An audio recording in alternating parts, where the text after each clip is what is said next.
మనం తీసుకునే ఆహారము మనల్ని నర్చర్ చేస్తుందా లేకపోతే ప్రాబ్లమ్స్లో పడేస్తుందా అన్నది మనం తీసుకునే ఫుడ్ సీక్వెన్స్పై ఆధారపడి ఉంటుంది.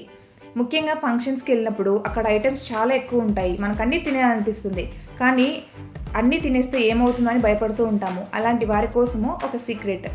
మనం ఫస్ట్ చపాతీ, ఇడ్లీ, దోశ, అన్నము ఇలాంటి కార్బోహైడ్రేట్స్తోనే మనం ఫుడ్ని స్టార్ట్ చేస్తాము. అలా కాకుండా రీసెర్చ్ ప్రకారము ఫస్ట్ సలాడ్స్ తీసుకోవాలి.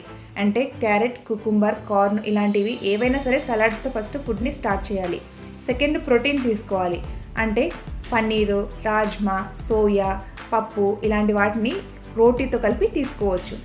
థర్డ్ అంటే చివరిగా అన్నము, స్వీట్స్, ఇడ్లీ, దోశ ఇలాంటివి ఏవైనా సరే చివరిగా ఎంజాయ్ చేయండి.